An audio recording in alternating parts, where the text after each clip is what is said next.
So sister, don't talk with the other sister. She will not give the answer. I'm here.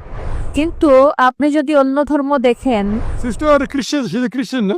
আমার প্রশ্ন হলো, আপনাদের ইসলাম ধর্মে বহু বিবাহর অনুমতি দেওয়া হয়েছে, কিন্তু আপনি যদি অন্য ধর্ম দেখেন, খ্রিস্টান, হিন্দু ধর্ম, বৌদ্ধ ধর্ম, তাদের ধর্মে বহু বিবাহ নেই।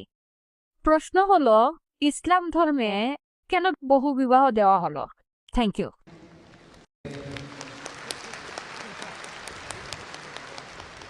তবে ইসলামই হচ্ছে একমাত্র ধর্ম, আর কোরআনই একমাত্র ধর্মীয় গ্রন্থ এই পৃথিবীর বুকে যেটা বলছে একটা বিয়ে করতে। কোনো ধর্মগ্রন্থ নেই কোরআন ছাড়া। আমি তুলনামূলক ধর্মতত্ত্বের ছাত্র, যেটা বলছে যে একটা বিয়ে করো। একটা অনুচ্ছেদ নেই বাইবেলে, ভগবদ্গীতাতেও নেই, বেদেও নেই, যেটা বলছে একটা বিয়ে করতে কোরআন ছাড়া। যদি আপনারা হিন্দু ধর্মগ্রন্থ রামায়ণ পড়েন, শ্রীকৃষ্ণ মহাভারতের মতে তার কতজন স্ত্রী ছিল?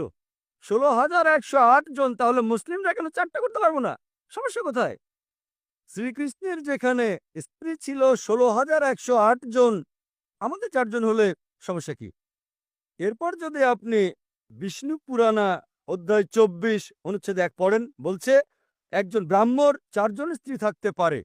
যদি ইহুদিদের গ্রন্থ পড়েন, এতে অনুমতি আছে যত ইচ্ছা তত বিয়ে করার।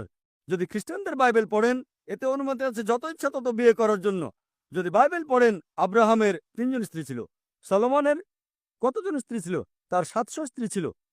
পরবর্তীতে চার্চ নিষেধাজ্ঞা জারি করলো যে খ্রিস্টান একটা বিয়ে করবে, বাইবেল মানা করেনি। আর ইহুদি সম্প্রদায় একাধিক বিয়ে করত। এটা ছিল 1950 সালে, যখন চিফ রাবি সাইনড পাশ করে যে ইহুদিরা একটা বিয়ে করবে। সুতরাং নিষেধ করেছে রাবি, ইহুদি গ্রন্থ না। আর হিন্দু ধর্মগ্রন্থ মতে যত ইচ্ছা বিয়ে করতে পারেন। এবার দেখি কোরআন কি বলে। কোরআন বলছে সূরা নিসা অধ্যায় 4 আয়াত 3, তোমাদের পছন্দের মেয়েকে বিয়ে করো 2, 3 বা 4, কিন্তু যদি ন্যায় বিচার করতে না পারো তাহলে একটা। এই কথাটা যে একটা বিয়ে করো কেবল কোরআনে আছে, আর কোনো ধর্মগ্রন্থে নেই। বলা হয়েছে পছন্দের মেয়েকে বিয়ে করতে 2, 3 বা 4, কিন্তু ন্যায় বিচার করতে না পারলে একটা বিয়ে করো। আর কেউ যদি একের অধিক বিয়ে করতে চায়, কোরআনের দেওয়া একটা শর্ত হলো ন্যায় বিচার করা। যদি সমান আচরণ করতে না পারো, একটা বিয়ে করতে হবে। এখন কি কারণ, যুক্তিসঙ্গত কারণ একজন ভাবতে পারে কেন ইসলাম পুরুষকে একের অধিক বিবাহ নির্দিষ্ট করেছে? অনেক অমুসলিম মনে করে এটা ফরজ, বাধ্যতামূলক। এটা বাধ্যতামূলক নয়,